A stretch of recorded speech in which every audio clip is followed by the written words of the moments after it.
If you must advance, you must be battle conscious. Paul said, great and effectual doors are opened unto me, but there are many adversaries. Then I've said before you, an open door which no man can close. That is to tell you that men are always on doors to close. Men hate open doors. Paul was writing to the Corinthians church his experience in the church of Ephesus. He said, I cannot forget how I wrestled with the beast of Ephesus. Every nation has a prince. Until you conquer that prince, that nation, you can't get access to it. Persia, which is Babylon, was like the America of today. They used to be what power? The Iran you used to know today. The Zionites came there and they held them. They were not eating from the good of the land because there was a prince of that nation that they had to conquer. There are nations with kings as their rulers. There are nations with princes as their rulers. There are nations with queens. So you must identify the nation you want to penetrate and know how to deal with the prince of that nation. So it is, if you have not conquered the prince of a city, you'll be in that city,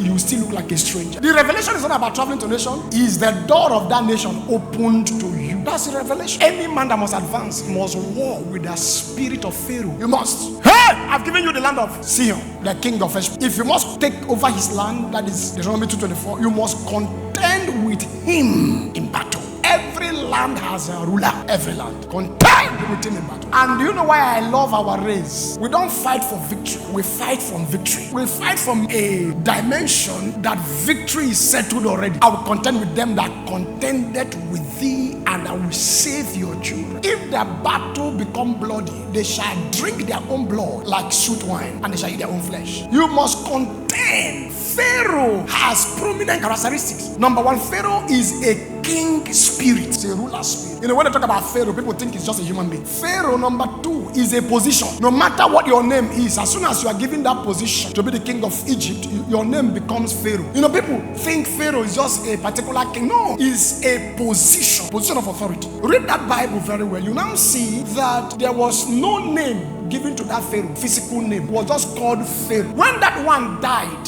that favored Joseph, the Bible now gave account that a Pharaoh that knew not Joseph.